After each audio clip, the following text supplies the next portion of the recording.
الرحمن الرحیم. السلام علیکم ملګرو، سلامونه احترامات نیغې هیلې. څنګه چې ما تاسو ته ویلي وو چې زه به تاسو سره ښه کتاب معرفي کوم، ښه شخصیت به سره معرفي کوم. په هغې کې نن ما تاسو ته د خیبر افریدي صاحب کلیات خوښ کړی دی. هغه تاسو د کیمرې په لار هم کتی شئ.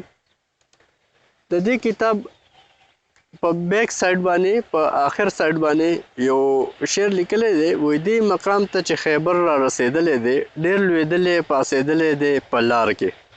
دا کتاب د پاک امارات پښتو ادبي ټولنې ادبي اړخه پرنټ شوی دی په دوبۍ کې. د دې نه ما تاسو ته چې نن کوم غزل خوښ کړی دی نو هغه تاسو سره شریک کوم. امید لرم چې ستاسو به خوښ شي. ډېره مننه. وحشته ستا واړه خیالونه تور دي، وحشته ستا واړه خیالونه تور دي، عقل چې نه وي منزلونه تور دي. ستا اننګو کې سره او سپین ځلیږي، د عاشقانو د رنګونه تور دي. تاثیر دی تور ستا د ستم د رڼا، تاثیر دی تور ستا د ستم د رڼا. که څو رڼا ده خو وختونه تور دي. او زه تورې شپې د تور اوربل اخیستی، زه تورې شپې د تور اوربل اخیستی، ماښامې څه چې سحرونه تور دي.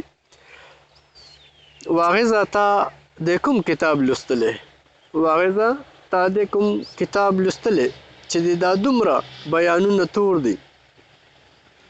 او واغظه تا د کوم کتاب لوستلی چې دا دومره بیانونه تور دي. غوټه اوربل به د سبا پرانیزم، غوټه اوربل به د سبا پرانیزم، ستر وږمې دی څه یې ولونه تور دي. او ډېر مزدار شعر دی. وایي چې دا کوم مقام په محبت کې راغی، دا کوم مقام په محبت کې راغی، ستا د ماضي خواږه یادونه تور دي. او سپینو ماڼو باندې د ناز کوي نور، سپینو ماڼو باندې د ناز کوي نور، د مزدورانو پر لاسونه تور دي. د زړه په کور کې مې رڼا چې نشته، د زړه په کور کې مې رڼا چې نشته، راته وواړه رنګونه تور دي. ډېر ښایسته شعر لیکي. زما په څېر د ډېرو زړونه دي داغ، زما په څېر د ډېرو زړونه دي داغ، په ننګو یې دوه خالونه تور دي. لکه ړندوله وي چې تا لیکلی، لکه ړندوله چې وي تا لیکلی، ستا د کتاب هما بابونه تور دي. ډېر مزیدار شعر دی. وایي ستا د مسکا برېښنا وخلي اشنا، ستا د مسکا برېښنا وخلي اشنا، د ستر خیبر ځکه دا غرونه تور دي. او پرېوتم سترګې شولې تورې په ما، پرېوتم سترګې شولې تورې په ما، په عشق کې ځینې مقامونه تور دي. آخري مقطع ده. وایي چې سپینې خبرې چې کوي خیبره، درنه د څومره خلکو زړونه تور دي. دې پسې زه تاسو سره یو بل غزل شریک کوم. ډېر مزیدار غزل دی، زما خپل ځاني هم ډېر خوښ دی.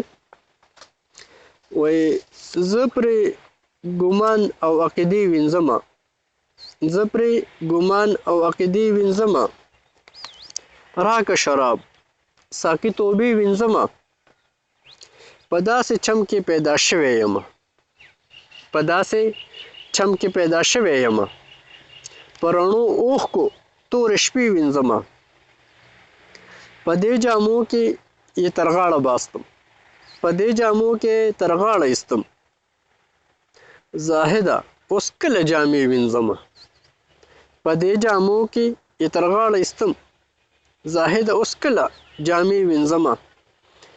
ناصحه جام د اشتراک ونوشه، ناصحه جام د اشتراک ونوشه، که غواړې دا چې اندېښنې وینځمه. او خدایه باران د میو ووروي، خدایه باران د میو ووروي، زه د اشنا د چم کوڅې وینځمه. او لختي لختي شراب چې وبهیږي، د فرسو د نظام ولی وینځمه. چې تنگ نظر پکې بیګا وسخلی، چې تنگ نظرو پکې بیګا وسخلی، په سور انګار ځکه پیالې وینځمه. ته مې چې ولیدې سودا واخیستم، ته مې چې ولیدې سودا واخیستم، په تصور د وسوسې وینځمه د تاترې په سر وریځ وجړل چې دا وې چې زه کمڅۍ وینځمه د صراحۍ کهکها اورې مولا ستا د مسلک وروستې نسخې وینځمه او کاروانه دغه د مزار د خیبر ځکه په اوښکو یې خازې وینځمه. دا غزل په مازیګر ګلبهار کې د رفیق شینواري په ځای کې د لیکلی او په 28مه نیټه په 3مه میاشت په 1987 کې. ډیره مننه، خوشحاله اوسئ، آباد اوسئ، د الله په امان.